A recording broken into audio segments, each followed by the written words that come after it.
Welcome to Housing Matters, the Vancouver Real Estate Show. I'm your host, Stuart McNish, coming to you from the studios at Oh Boy Productions, specialists in the development of video and podcasts just like this one.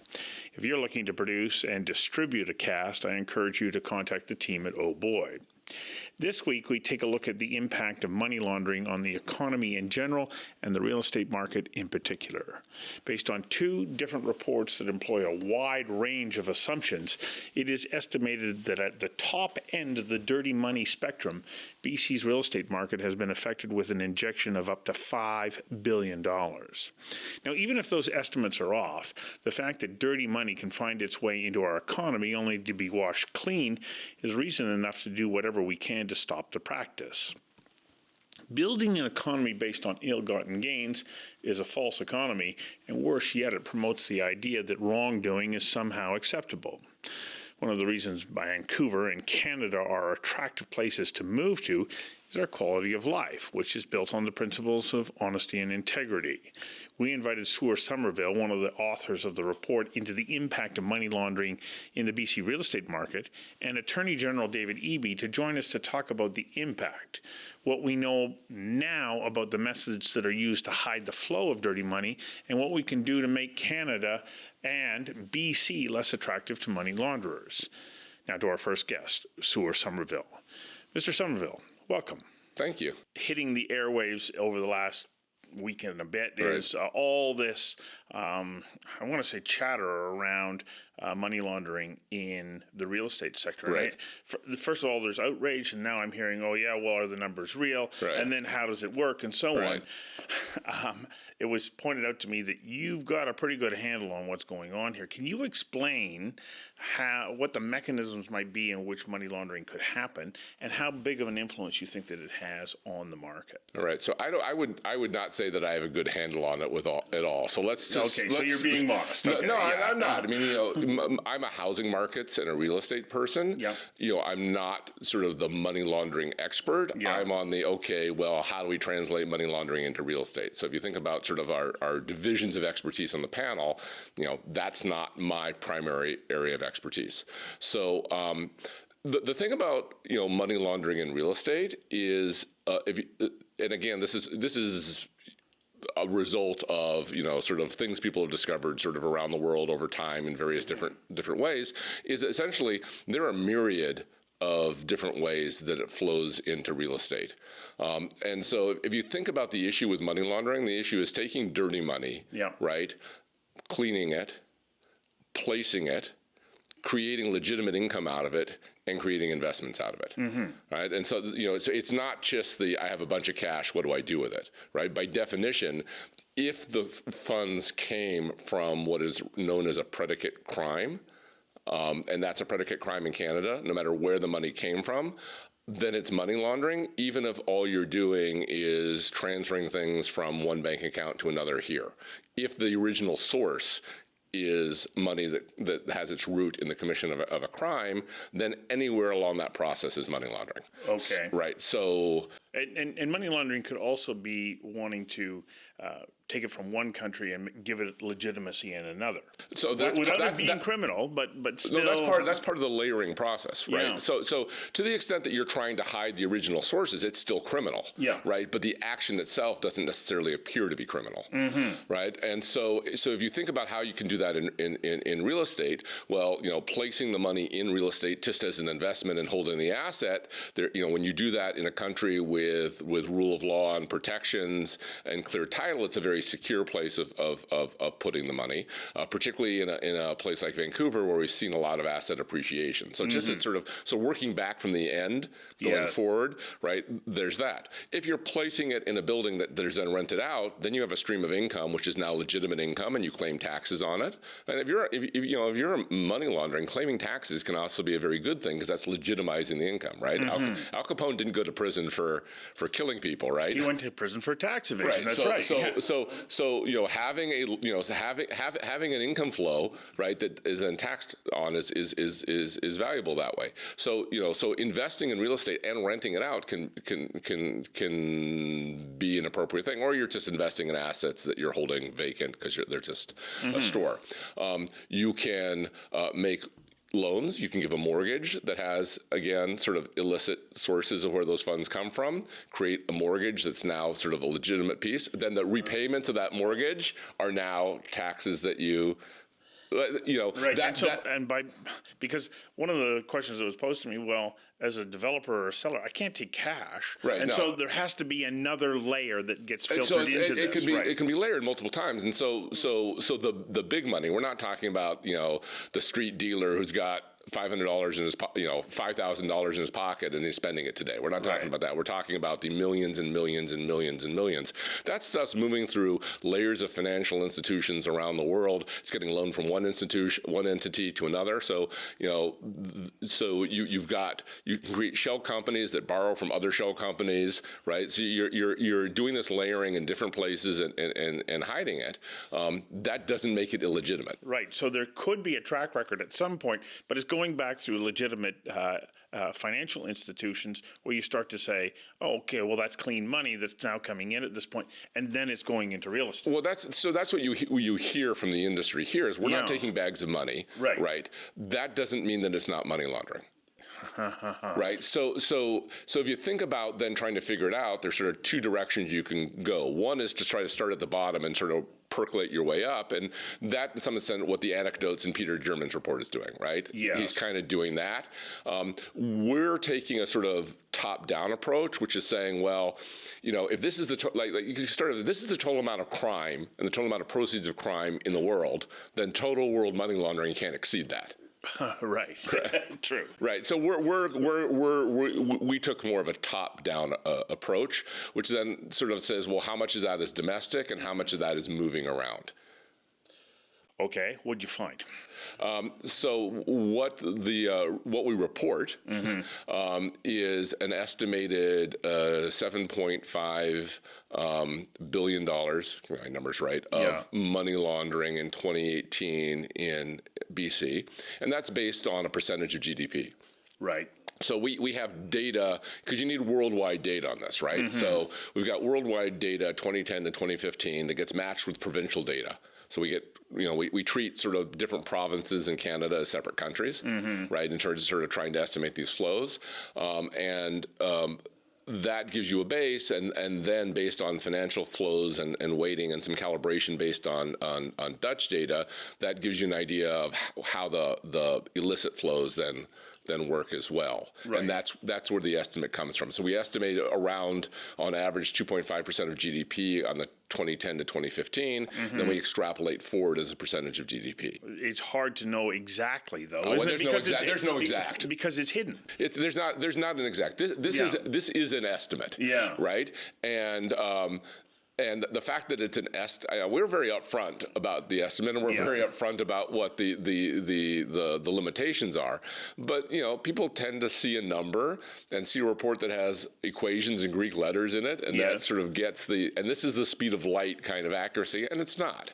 Right. But I think what you need to take away from it is this is not a $200 million, this is not a $500 million process. There's a whole bunch of money. Billions of dollars. We get billions of dollars. Yeah. And when you have billions of dollars floating around, and then it's going to be invested, and real estate is a very common place for it to be invested, there's going to be a bunch of money that's in the real estate market that in the absence of the criminal activity wouldn't be there. And that's kind of the way you want to think about that. So I see some people, as is always the case, who go, well, hang on a second. They start to then attack the fact that it's an estimate and try to diminish the impact of that. But the reality is there is an impact on the market. And so when it comes to real estate, we've seen prices in the greater Vancouver area and in British Columbia by extension elevate. Right. How much of that elevation can we now point at money laundering and say this had that impact? Because other people are getting into the market and they're going, what exactly is the effect and cost of it? All right. So, we've sort of got layers of this here, right? So you start out with a number of what you think is the total amount of money laundering funds in BC. And then you sort of say, well, of that, if that money is investable, what share goes into real estate? Then if it's going into real estate, how much goes into commercial, how much goes into residential? And we're making a bunch of very, very sort of assumptions that are basically taking existing averages, right? If folks who don't have a pension fund, we assume that criminals didn't have a pension fund. Maybe they do have pension funds, but we sort of, right? So folks who have investments in real estate who don't have pension funds, about 72% of their portfolio is in real estate. So we said, let's go 72% in real estate. And then we said, okay, this is a percentage of real estate that's commercial. This is a percentage that's residential by valuation in BC. Let's assume that they take this, same average. And so then you're getting down to a number, which of course, sitting here doing a podcast, I'm blanking on what that actual number is. Right. So that's okay. It's really about understanding the impact. Right. So then you're getting a down number that's on the residential side, right? And then we say, okay, this is, increased demand. Well, if you do take standard sort of housing market modeling techniques and take some parameter estimates, and you take that increase in demand and you say that would not have been here otherwise, right? What does that do to housing prices? And we're essentially assuming that this level is a sort of a permanent increase, right? That essentially about anywhere between 3 and 7% of demand is money laundering on an ongoing basis, and that in the average of the range that we estimate is about a 5% higher level of residential prices than you would have had otherwise. So if you sort of removed money laundering on a permanent and ongoing basis, given these numbers, housing prices would be about 5% lower than they are right now. So there's two sides to that equation. There are people who have watched the value of their property go up and they're going, thank you very much. Right. And then there are those who want to get into the market and they're going, but you're shutting me out because that 5% makes the difference between me being eligible for a mortgage and not. Why is it important that we address this when we've got these competing interests? So I would say that the issue about money laundering and one of the reasons the problem has nothing to do with housing affordability, first and foremost. Okay. Like, first and foremost, a system where people are breaking the law, where we're rewarding criminal activity, that's a bad signal, right? I think in terms of social cohesion, it's not good when we have a situation where people are suspecting other people, when we'll look at them, when we do a lot of othering. Housing affordability has been a very good mechanism to do a lot of othering. Yes. You pick the group, and to the extent that, we're allowing some basis for those feelings, I don't think that that's good. And then you have people who are engaged in it, who are facilitating it, and that's the level of corruption of the professions, corruption of society that I think has really, really negative long-term impacts. I agree with you. Right. So I think addressing it, right, for that reason alone, right? Because you might say, well, what if every money laundering bought, essentially developed a rental housing building and rented it out to low-income people? Isn't that wonderful, right? But no, it's not, because it's saying that the ends justify the means. Exactly. Yeah. And I think that look around the world and look around societies with high levels of corruption that tends to get worse, right? Those are not good societies. No, they're not. Right. So I think the fundamental reason to do something about money laundering is, things that reward criminal activity are pernicious for society. And then, even though the money laundering may not be the actual crime, right, making it harder to launder money, making it more difficult, reduces the returns of crime, and essentially says, you know what, this may happen anyhow, have it happen somewhere else, which is apparently Alberta, as best I can tell. Well, or we'd rather it happen in another country, because, as you say, we'd rather it didn't happen at all. But that would be blinders on. Right. But even then, look, anything that it's do you want to make crime pay or do you want to make crime not pay? Yes. Right. And I think that's the fundamental question around the money laundering. The fact that real estate is an attractive place to invest, the fact that we have a real estate market that's been very, very challenged means that you have those kinds of effects. Right? Like, if we were a real estate market where all that happened is the money flowed in and they built new houses somewhere out that no one lived in, and then the real estate effect would be negligible, right? As long as this sort of persisted long term. So, driving it by, well, it's causing harm to the real estate market, therefore we have to do something about it, I think is the wrong way to think about it. But there is that effect, and that's not good as well. I agree with everything that you're saying. The question then is how, not only do we get to the bottom of that, and I know that that's what the public inquiry is about, but how do we start to put safeguards in place to prevent this from happening? When you say that it's complex and it's multi-layered. Right. Well, we have, 29 recommendations or 30? I can't remember how many recommendations we have, 29 or 30 recommendations. Right. So that's what we do. But most important on that list is what? All right. So the caveat here is we did not rank things in any kind of hierarchy, right? So we did not make a judgment on what was more important than anything else. I think people who are experts in money laundering say the first and most important thing to do is creating a transparent registry of what's known as beneficial ownership, which is who's listed as the owner. Not because you think criminals are going to say, oh my God, I'm facing a fine, I'm going to tell the truth on the beneficial, but you're able to identify things off of that that's useful for people doing criminal research, people doing other kinds of research for media, right? As we know, like oftentimes it's sort of someone doing a media story that sort of triggers this stuff. When you discover, the sister of the minister of finance in said country owns 28 houses worth, $5 billion in Vancouver, isn't that suspicious, right? Right. And so instead of having it behind a numbered company where we can't necessarily identify who that owner is, we need to remove that and shine a light on. That's right. So that is considered the most important thing, even though right, the head of the Sinaloa cartel is not going to say, oh yeah, that's my house, right? Right. So they'll put somebody else's name on there, but there's still somebody that you can now start to track. And the surf starts linking to taxes. Wait a minute. This, right? CRA now has, an easy thing. So the other part of this that's really important, there's sort of we think three really big things. One is registry, and that includes a corporate registry, right? So the beneficial ownership is required also on the corporate registry. So that it's identified who owns that company. You're listing, right? And beneficial ownership is not who owns the shares or who are the directors, but who actually benefits from it, right? So both on the real estate side, right, where the LOTA is what its sort of acronym is, which is the Land Ownership Transparency Act, right, is moving forward, and that's people around the world who are experts in this, far more experts than I have, had nothing but praise for these steps that the current government is taking in BC. So you want to see that. You want to see that across the country.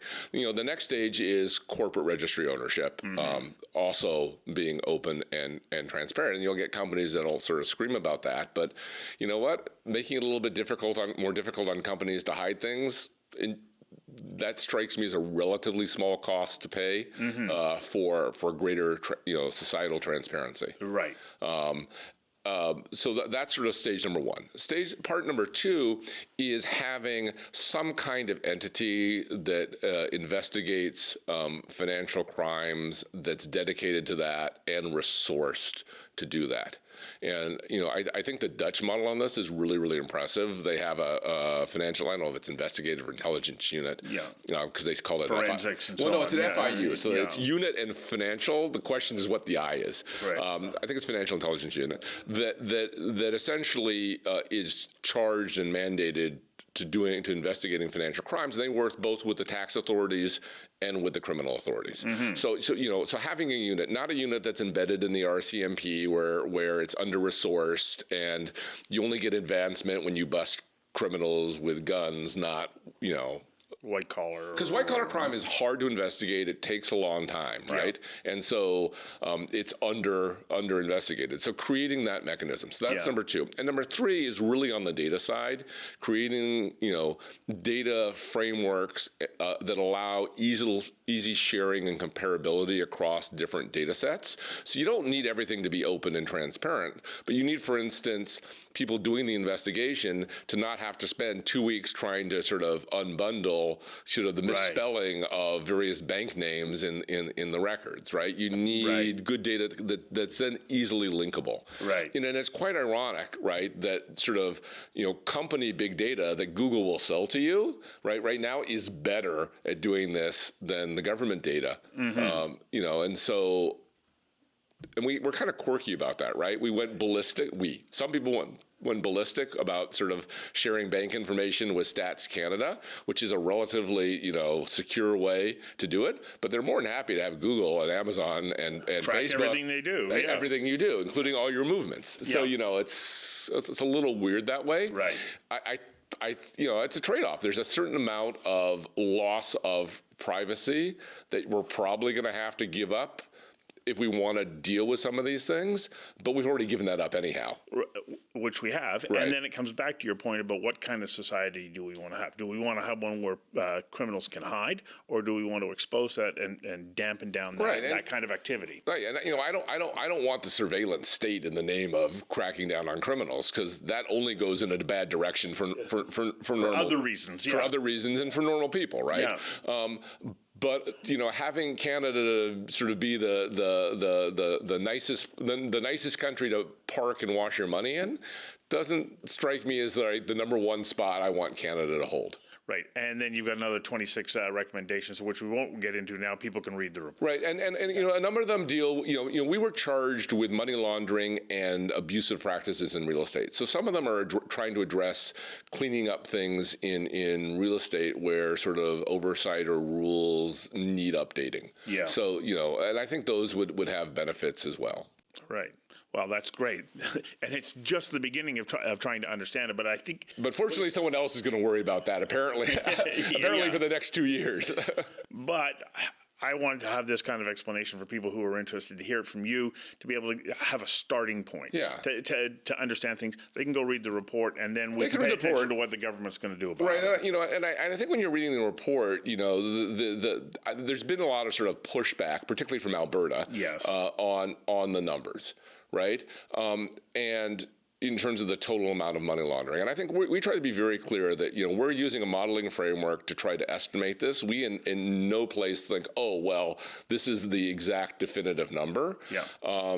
There's the estimate of where it is on the GDP range is sort of at the low end of numbers that people are throwing around, but those numbers that people are throwing around actually have no basis in research. Yep. So, so if you think it's instead of $7.5 billion, you think it's $5.5 billion, now it's not a problem. Right. Yeah, I know. Right. Yeah. So, we do say that you can get a really, really low number with a bunch of assumptions, right? If you assume that none of this money is invested, that it's all sort of like consumption spending that flows in and out, there are a set of assumptions that can give you a very, very low impact. Those seem very unreasonable assumptions, but you can get there. Yeah. Right. If that's what your motivation is. If that's what you want to do it, and I think what we've tried to do is say, lay out, here's a reasonable set of assumptions that gets you to a certain place. Yeah. We actually think, my view is that the number is probably on total money laundering is actually probably low, because the place that's hardest to estimate is the international flows, particularly from countries that are underreporting corruption and underreporting crime. And so the total amount of sort of illegal funds are actually probably larger than actually get reported. So, for instance, if a Russian oligarch uses the legal system to seize the company of somebody, that's not a crime there. So therefore, it's not recorded as criminal activity. But we consider it. But that oligarch still wants to get the money out of the country. They want to put it into somewhere else where they can secure it. That's right. So somebody can't do that to them. That's right. So that's why I think we tend to underestimate, because everything's trying to be grounded in something you can point to. Whether or not those are correct or not, something that you can point to. Otherwise, we're just saying, oh, well, we think. Yeah. And I don't think that's the right way to do it. It's sort of better to have a very high variance number that at least you can track where it came from than start doing, well, let me just pull a number out of my hat. So you see people say, well, there's this number, and then we think it's higher, so we're going to just bump it up. And that's not a good methodology. Right. Well, our next guest after you is going to be Attorney General David Eby, and we're going to talk to him about what are a number of the other measures that he's already considering. And of course, he's going to have to wait until recommendations come back and the inquiry goes through its process. But as you point out, we're already starting to take steps to try and tighten up the loopholes. Yeah, I think the government really needs to be credited for taking steps, and certainly the feedback that we've gotten is that they're taking the recommendations seriously. Yeah. And And I think there's a lot of credit that needs to be due there, because I think making anything that makes the housing market here reflect more local conditions and less global conditions, I think it's better off for folks who are living and working here. Who call this place home. Who call this place home. Thank you very much. No worries. And now to the response from the government. Joining me is Attorney General David Eby. Mr. Eby, welcome. As we know, the report that has come out, money laundering has had an influence on the housing market. And I know the housing market isn't necessarily your area of responsibility, but you are the top law official in the province of British Columbia. So what is it that we're going to be able to do? Are you going to be able to follow the recommendations? Where do we need to be looking so that we can start to tighten this up?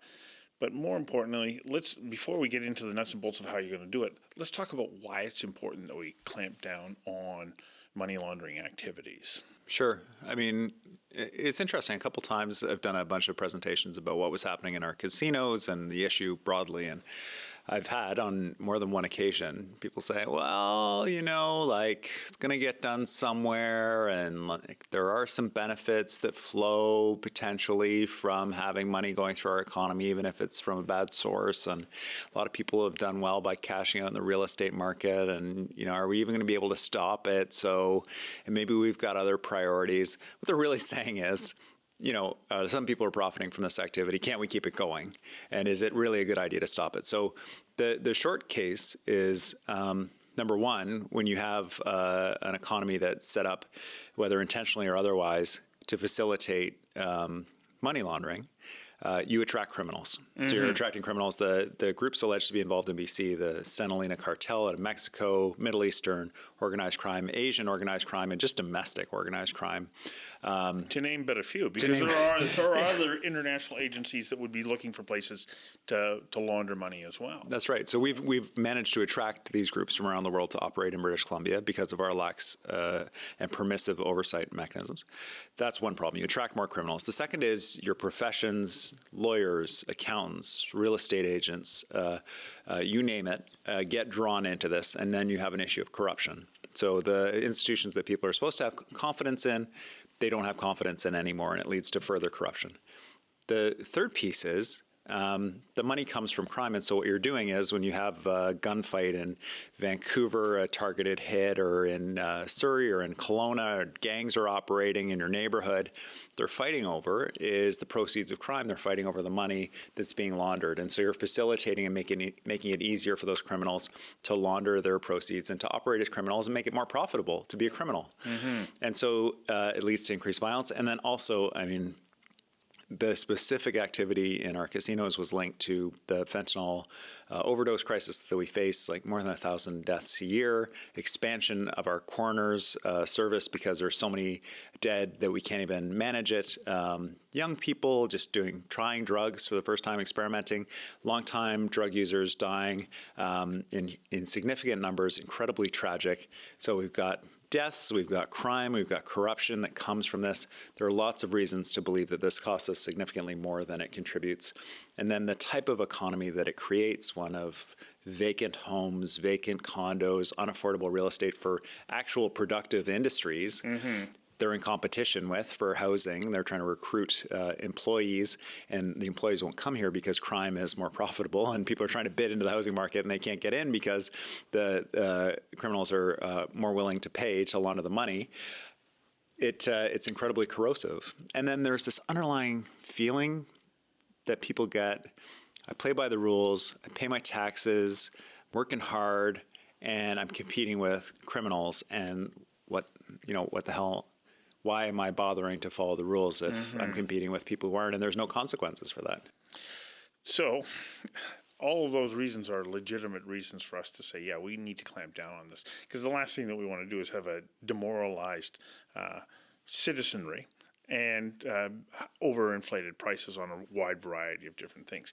How then do we go about the process of actually addressing this? Because it's international in scope and complicated to be able to tease it all out. We're not talking about people who've got an extra $500 or $1,000 that they're trying to launder. We're talking about big sums of money and sophistication that goes with that. Yeah. The themes in the work that's been done to date in terms of the recommendations to government are pretty consistent, which is transparency around the transactions, that we know where the money's coming from, we know who's putting the money in, and we know, and then that's one part. And then the second part is enforcement, that there's someone, when they get this information, they identify a pattern that suggests a problem, that there's actually someone to follow up on that. And we've missed on both. So the provincial government is currently real estate, just starting with that example, is the real estate show. So the biggest change and the number one recommendation of both reports was we need to actually know who the real people are who own property, not the numbered company, not the offshore trust, not the student or the housewife, but the real person who put up the money and where the money came from. And if you know that, then you can begin the process of, through law enforcement or tax enforcement, connecting the dots and identifying where the bad money's coming from. Did it surprise you that we've, it's not like we haven't had land registry for a long time. I mean, it's been one of the foundations that we have here. Why didn't we address this before? Like, how is it that we've left this gaping hole in the whole area of transparency closed or open or wide open? Maybe it's better to say it was wide open. Yeah. Well, once this registry is in place, it'll be a public registry and people will be able to look at it regardless of whether they're law enforcement or tax enforcement or anything like that. It will be world leading and it'll be fairly unique in the world. The UK has a beneficial ownership registry. This one goes a little bit further. And it's not just us. It's a fairly common way of operating. What's unique, what has become relatively unique about Vancouver is the fact that we've been attractive to organized crime at this level, and that it has become urgent to fix that. What previously wasn't a big deal, like it wasn't necessarily a problem, but we have identified that as a problem. Other jurisdictions have the same similar problems that we have, but they have not addressed them in this way yet. Well, we did have that issue of the flight of capital that was coming out of China for a solid 5 or 6 year time period before China started to clamp down. But those people were looking for places to park that money and hide where it was. And whether or not they gained it legally or illegally, what they were doing with it had an illegal component to it. And we know what the impact on the market has been, the real estate market, as a result. Yeah, one of the interesting pieces of the Maloney study, which Tsur Somerville was involved in, I understand you had him on the show, is they said that a lot of money was coming in from the U.S., and people may not think about that particularly because they're thinking more about China or other countries. And so the benefit of this beneficial ownership registry is it will be visible to law enforcement in the United States, elsewhere in the world, to look at it and identify people. So one of the properties that was identified in the Peter German report was one that was apparently linked to a loan fraud in India. $90 million alleged loan fraud in that country, and the property owned allegedly by one of the individuals or corporate entities involved in that loan fraud. And so it provides the opportunity for finding things like that. One of the things that Mr. Somerville said, that we need to have our agencies that have the resources and the ability to effectively stop money laundering. Is that where we're going? Are we going to be able to do that and then fund it? Yeah, so the casinos are a really good example of that. Full transparency at the front counter of who was bringing in the cash, their ID was collected, a form was filled out, people did interviews with them, what's your occupation, where did the money come from, blah, blah, blah. All this meticulously transcribed into forms, sent off to the Federal Anti-Money Laundering Agency, where as far as I can tell, it went into a box in a giant dusty warehouse and it wasn't looked at again.